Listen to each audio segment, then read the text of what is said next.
નમસ્કાર વિદ્યાર્થી મિત્રો, કેમ છો? આજે આપણે ધોરણ 10 વિજ્ઞાનમાં પ્રકરણ 12 વિદ્યુત વિશે અભ્યાસ કરવાના છીએ. મિત્રો, આ એક એવો એકમ છે કે જે આપણા રોજિંદા જીવન સાથે સંકળાયેલું છે.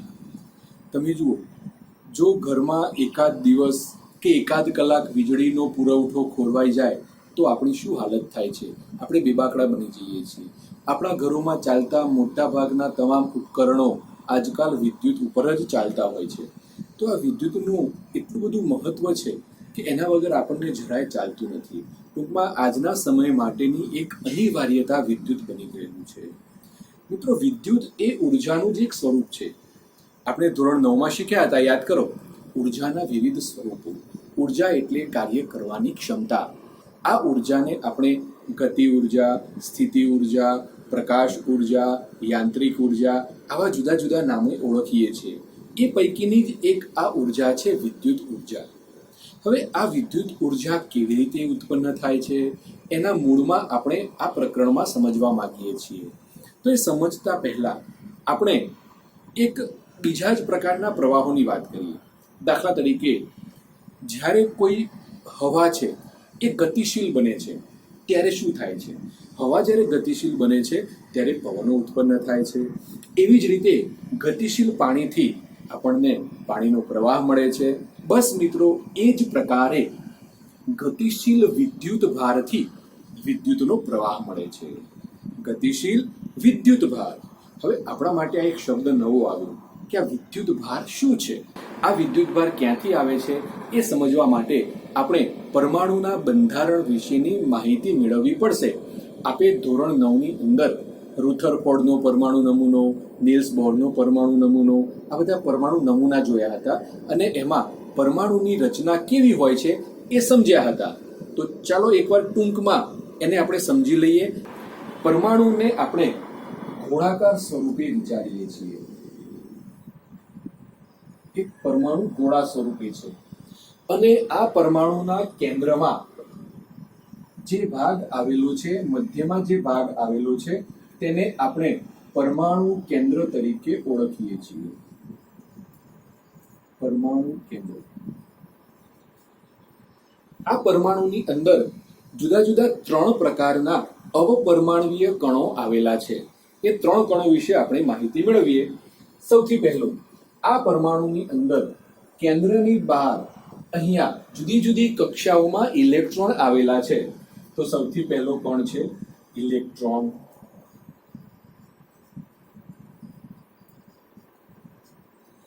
બીજું, પરમાણુના કેન્દ્રમાં ધન વીજભારવાળા પ્રોટોન આવેલા છે અને વીજભાર વિહીન ન્યુટ્રોન આવેલા છે. તો બીજા 2 કણોની માહિતી આપણે લખીએ. પ્રોટોન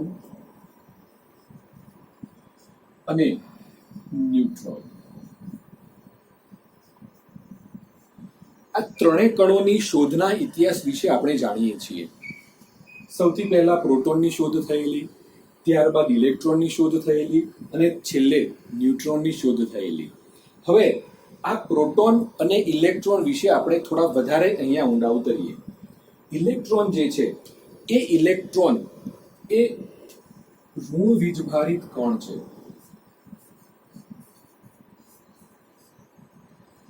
જે પ્રોટોન છે એ ધન વીજભાર ધરાવે છે અને ન્યુટ્રોન ઉપર કોઈ પણ વીજભાર નથી. એના પર કોઈ વીજભાર નથી. આ જે ઇલેક્ટ્રોન છે એના પરના વીજભારનું મૂલ્ય 1.6 ગુણ્યા 10⁻⁻19 કુલંબ છે. પ્રોટોન પરના વીજભારનું મૂલ્ય પણ એટલું જ છે. જ્યારે ન્યુટ્રોન પર કોઈ વીજભાર નથી એટલે આપણે એને દર્શાવીશું નહીં. મિત્રો, અહીંયા એક શબ્દની આપણે વાત કરી, કુલંબ, વિદ્યુત ભાર.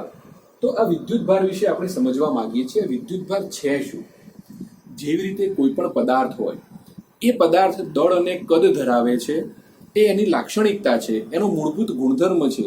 એવી જ રીતે પરમાણુમાં રહેલા આ કણો છે, એ કણો વિદ્યુત ભાર નામનો એક મૂળભૂત ગુણધર્મ ધરાવે છે અને એ ગુણધર્મ વિશે આપણે અહીંયા ઊંડાણમાં વાત કરવા માંગીએ છીએ. તો એ જે વિદ્યુત ભાર છે એ વિદ્યુત ભારનું મૂલ્ય ઇલેક્ટ્રોન માટે ઋણ લેવામાં આવે છે અને પ્રોટોન માટે ધન લેવામાં આવે છે. તો અહીંયા એક શબ્દ આપણે વારંવાર ઉલ્લેખ કરીએ છીએ કે વિદ્યુતભાર. તો એ વિદ્યુતભાર એ એના ઉપર રહેલો એક મૂળભૂત ગુણધર્મ છે જે બંનેની સાથે સંકળાયેલો છે. બંનેનું મૂલ્ય સમાન છે, પણ ઇલેક્ટ્રોનનો વિદ્યુતભાર ઋણ અને પ્રોટોનનો વિદ્યુતભાર ધન લેવામાં આવે છે. હવે જ્યારે આપણે વિજ્ઞાનની અંદર આવી વિવિધ રાશિઓનું વર્ણન કરતા હોઈએ ત્યારે એના માટે ચોક્કસ સંજ્ઞાઓ વાપરતા હોઈએ છીએ. જેમ કે વિદ્યુતભાર, એના માટે આપણે ક્યુ સંકેત વાપરીએ છીએ. વિદ્યુતભાર માટેનો સંકેત ક્યુ છે. અને આ વિદ્યુતભારનો એકમ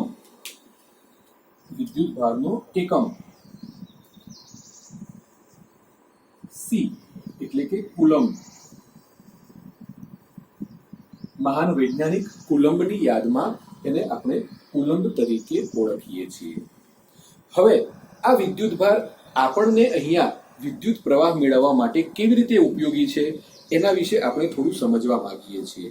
તો આપણે અગાઉ પણ વાત કરી છે કે જેમ ગતિશીલ પાણી એટલે કે પાણીનો પ્રવાહ છે, ગતિશીલ હવા એટલે કે પવન છે, એવી જ રીતે ગતિશીલ વિદ્યુતભાર એમાંથી જ વિદ્યુતનો પ્રવાહ ઉત્પન્ન થાય છે. જો મિત્રો, વિદ્યુત પ્રવાહને સમજવા માટે આપણે કોઈ એક સુવાહકનું ઉદાહરણ લઈએ. અહીંયા હું એક સુવાહકને દોરું છું. કોઈ સુવાહક તાર છે, તે એલ્યુમિનિયમ હોઈ શકે, તાંબુ હોઈ શકે, ચાંદી હોઈ શકે. આવો કોઈ સુવાહક તાર, આપ જાણો છો સુવાહક એટલે જેમાંથી વિદ્યુત પ્રવાહ પસાર થાય તેને આપણે સુવાહક કહીએ છીએ. તેવો આ એક સુવાહક તાર છે. હવે આ સુવાહક તારની અંદર પરમાણુઓ આવેલા છે આપણે જાણીએ છીએ, કારણ કે દરેક પદાર્થો પરમાણુના બનેલા છે. દરેક પરમાણુ આ પ્રકારે જુદા જુદા કણોના બનેલા છે. આમ ટૂંકમાં અહીંયા આ જે પદાર્થ છે એની અંદર આવા પ્રોટોન હશે, ન્યુટ્રોન હશે, ઇલેક્ટ્રોન હશે, જે પરમાણુની અંદર ગોઠવાયેલા હશે. હવે એમાંથી આપણે માત્ર અત્યારે ધ્યાન રાખીએ કે ત્યાં કેટલા ઇલેક્ટ્રોન છે. આ પ્રકારે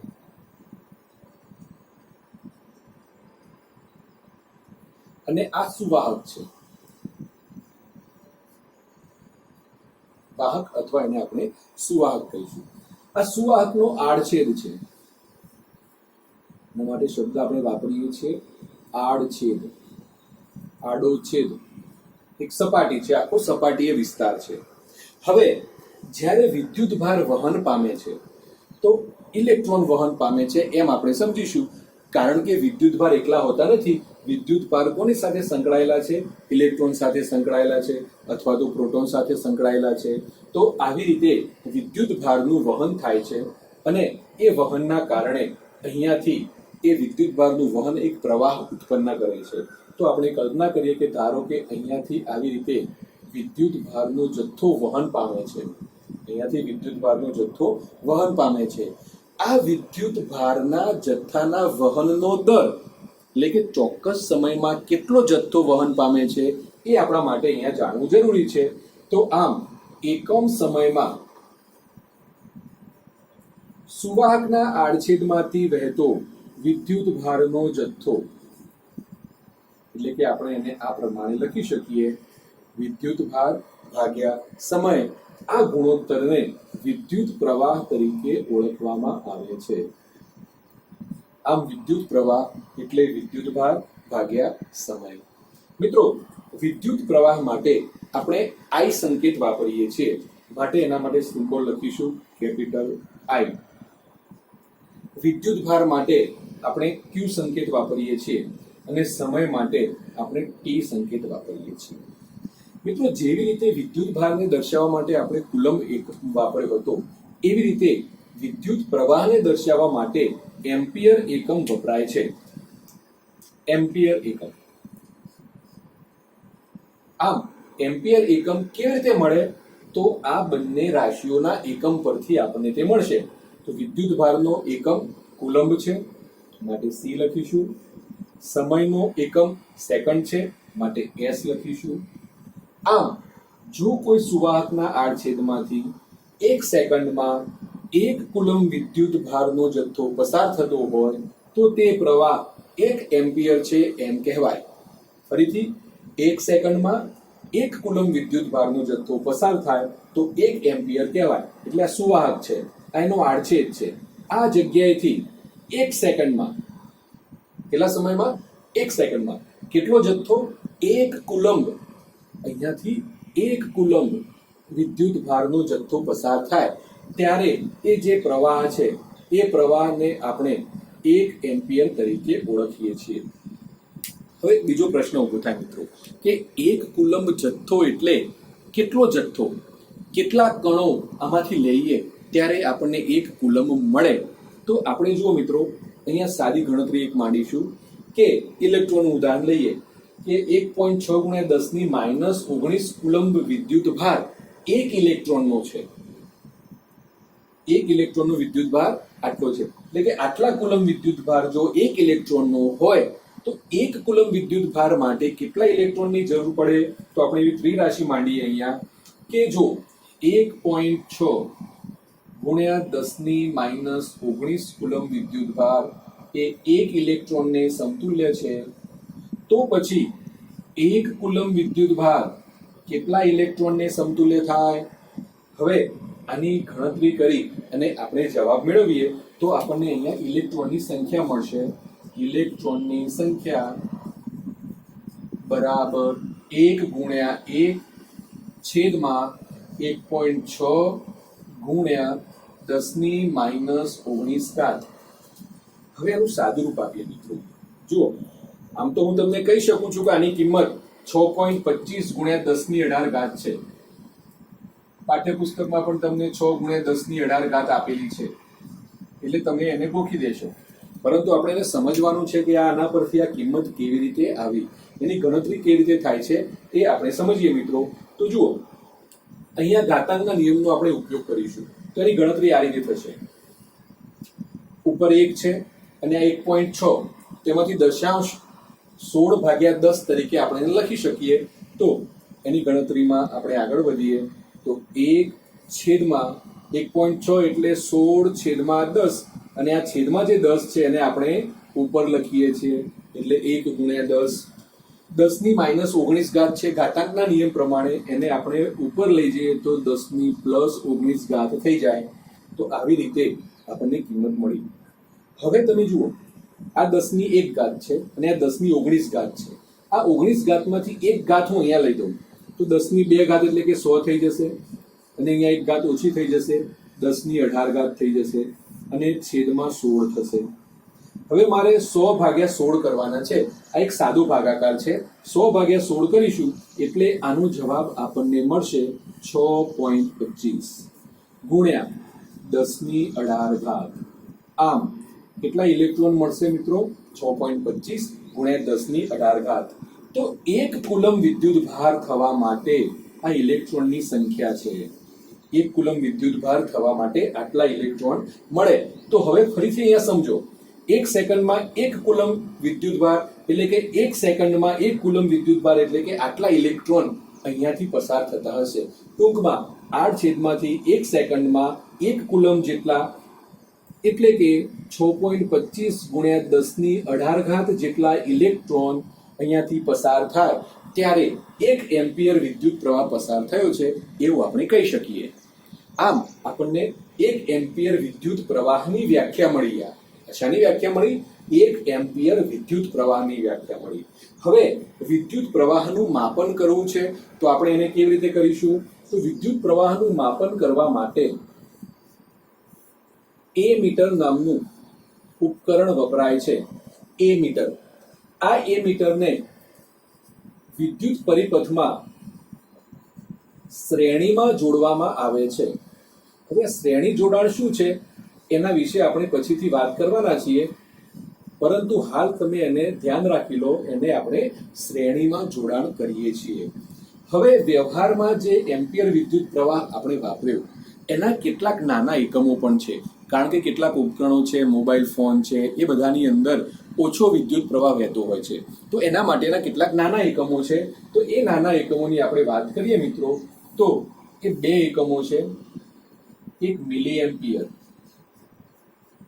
10 ની -3 એમ્પિયર, અને બીજો છે માઇક્રો એમ્પિયર, 1 માઇક્રો એમ્પિયર બરાબર 10⁻6 એમ્પિયર, 10⁻6 એમ્પિયર. તો આવી રીતે આ એના નાના એકમો છે. તો અત્યાર સુધીની વાતો પરથી આપણે એક સ્પષ્ટ કરી લીધું કે ઋણ વીજભારિત ઇલેક્ટ્રોન પાસે વીજભાર હોય, ધન વીજભારિત પ્રોટોન પાસે વિદ્યુતભાર હોય, આવા વિદ્યુતભારનો આપણે પ્રવાહ ઉત્પન્ન કરીએ છીએ. એ કેવી રીતે થાય છે આપણે પછી શીખીશું. પણ જ્યારે એવો પ્રવાહ વિદ્યુતભાર પ્રવાહિત થાય છે ત્યારે વિદ્યુત પ્રવાહ ઉત્પન્ન કરે છે અને એને આપણે આ રીતે સમજી શકીએ છીએ. તો મિત્રો ખ્યાલ આવી ગયો વિદ્યુત પ્રવાહ કોને કહેવાય, એની વ્યાખ્યા, તેનું એકમ, એનું સૂત્ર, એના નાના એકમો, એ જ રીતે કેટલા ઇલેક્ટ્રોનની મદદથી આપણે એક કુલમ વિદ્યુતભાર ગણી શકીએ છીએ એની આપણે ગણતરી કરેલી છે. એક સૂત્ર છે મિત્રો I બરાબર Q ભાગ્યા T, એને બરાબર યાદ રાખજો કારણ કે વિવિધ દાખલાઓની ગણતરી માટે આ એક પાયાનું સૂત્ર છે. એના આધારે આપણે એક ઉદાહરણ પણ ગણવાના છીએ. આપણા પાઠ્યપુસ્તકમાં જ એ ઉદાહરણ આપેલું છે, એની આપણે હમણાં ગણતરી કરીશું. તો મિત્રો વિદ્યુત પ્રવાહ સમજ્યા પછી ખૂબ અગત્યનો એક નાનકડો મુદ્દો છે, એના વિશે આપણે વાત કરીએ અને તે છે વિદ્યુત પરિપથ.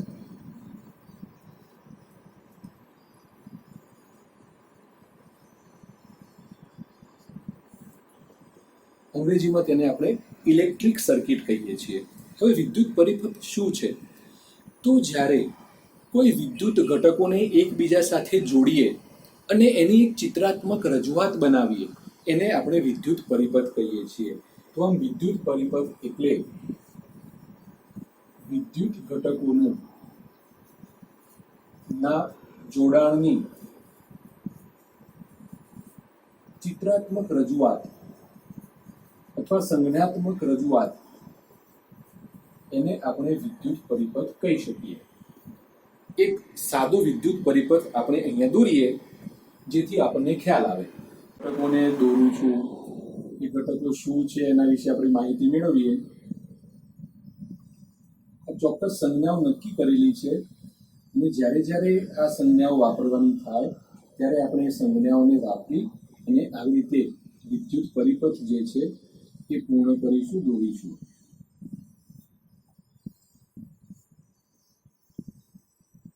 તો આ એક સાદો વિદ્યુત પરિપથ થઈ ગયો.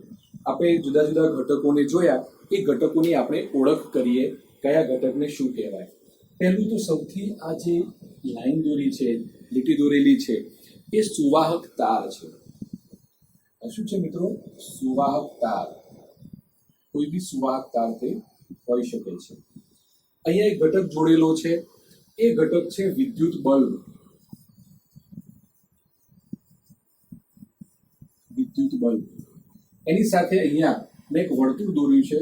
આપણે હમણાં વાત કરી હતી કે વિદ્યુત પ્રવાહનું માપન કરવા માટે વપરાય છે એ મીટર.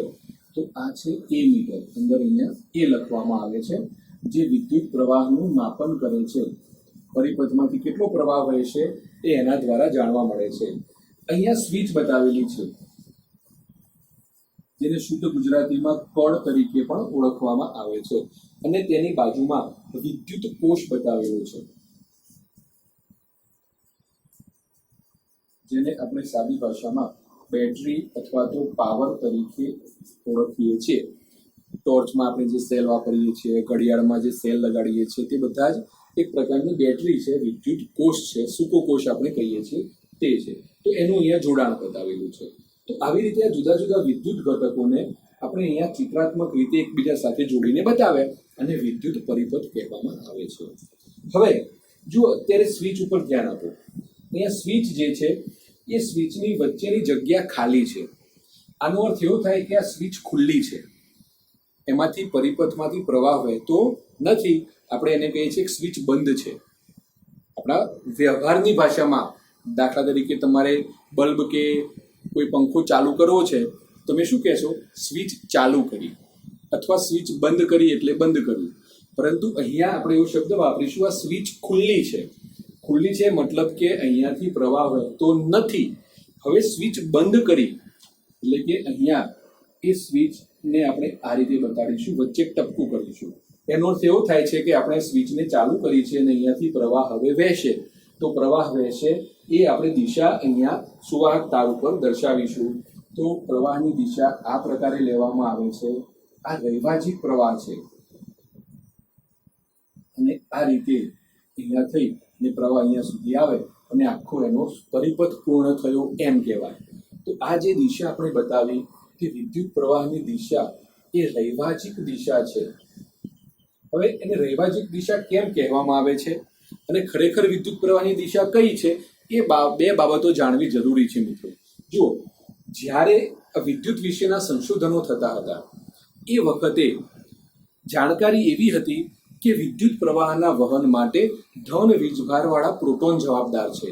આમ ધન વીજભારવાળા પ્રોટોન ધન છેડાથી ઋણ છેડા તરફ જાય એવી માન્યતાને કારણે વિદ્યુત પ્રવાહની દિશા ધન છેડાથી નીકળી અને ઋણ છેડા તરફ જાય એવી દર્શાવવામાં આવતી હતી અને રૈવાજિક વિદ્યુત પ્રવાહની દિશા કહેવાય. પરંતુ વાસ્તવમાં ત્યારબાદ ઇલેક્ટ્રોનની શોધ થઈ અને વૈજ્ઞાનિકોએ શોધી કાઢ્યું કે ખરેખર વિદ્યુત પ્રવાહનું વહન થવા માટે પ્રોટોનનું વહન જવાબદાર નથી, ઇલેક્ટ્રોનનું વહન જવાબદાર છે. અને ઇલેક્ટ્રોન પોતે ઋણ વીજભારવાળા છે અને ઋણ વીજભારવાળા ઇલેક્ટ્રોન ઋણ છેડાથી ધન છેડા તરફ ગતિ કરે છે. એટલે મિત્રો ધ્યાન રાખજો, પરિપથમાં ઇલેક્ટ્રોનની ગતિની દિશા ઋણથી ધન તરફ હોય છે.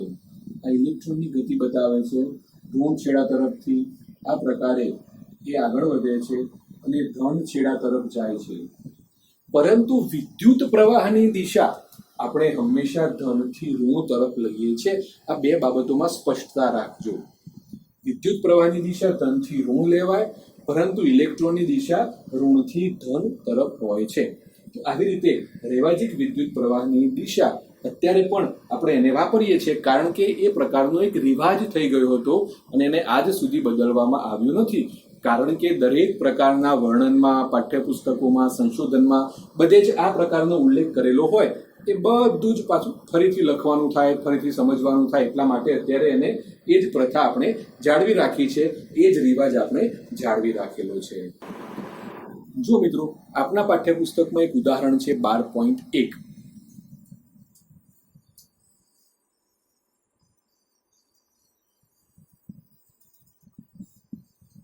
એની અંદર તમને આપેલું છે, જુઓ પાઠ્યપુસ્તકમાં તમે જોશો તો ખ્યાલ આવશે. એક વિદ્યુત બલ્બના ફિલામેન્ટમાંથી 0.5 એમ્પિયર પ્રવાહ 10 મિનિટ માટે વહે છે. તો વિદ્યુત ભાર કેટલો પસાર થયો હશે એ આપણને ગણવાનું કહ્યું છે. તો આપણને જે કિંમતો આપેલી છે તે સૌથી પહેલો પ્રવાહ આપેલો છે. તો સંજ્ઞા દર્શાવીએ પ્રવાહની I બરાબર 0.5 એમ્પિયર. એવી રીતે સમય આપ્યો છે t, 10 મિનિટ. મિનિટનું આપણે રૂપાંતર કરીશું સેકન્ડમાં. તો 10 ગુણ્યા 1 મિનિટમાં 60 સેકન્ડ થાય એટલે 60 વડે ગુણીશું તો આપણને સમય મળશે 600 સેકન્ડ. મિત્રો યાદ રાખવાનું, જ્યારે દાખલા ગણતા હો ત્યારે તમામ રાશિઓ SI એકમમાં લેવી અથવા તો જે એકમમાં જવાબ માંગ્યો હોય એમાં રૂપાંતરિત કરવાનું ભૂલવાનું નહીં. તો સેકન્ડ અહીંયા સમય 600 સેકન્ડ છે. શોધવાનો છે વિદ્યુત ભારનો જથ્થો. તો વિદ્યુત ભાર Q કેટલો થશે એ આપણે ગણવું છે. તો આપણે જે સૂત્રો શીખ્યા હતા એ સૂત્રોનો અહીંયા ઉપયોગ કરીશું. તો વિદ્યુત પ્રવાહનું સૂત્ર હતું I બરાબર Q છેદમાં T. આ સૂત્ર ઉપરથી આપણે T ને અહીંયા લઈ જઈએ ગુણાકારમાં તો Q બરાબર I ગુણ્યા T મળે છે. તો આમ આપણે સૂત્ર લખી શકીએ છીએ Q બરાબર I ગુણ્યા T. T અહીંયા આપણે ગુણાકારમાં લઈ ગયા. તો હવે Q બરાબર I ગુણ્યા T થયા. I અને T બંનેની કિંમતો આપણી પાસે છે, અહીંયા મૂકીએ. I ની કિંમત 0.5 એમ્પિયર, ખાલી હું એકમ નથી લખતો, માત્ર એની કિંમત લખું છું. ગુણ્યા સમય એટલે 600 સેકન્ડ. તો 0.5 ગુણ્યા 600, 0.5 એટલે અડધા, 600 ગુણ્યા અડધા એટલે 600 ના અડધા થઈ જાય, 300 કુલમ.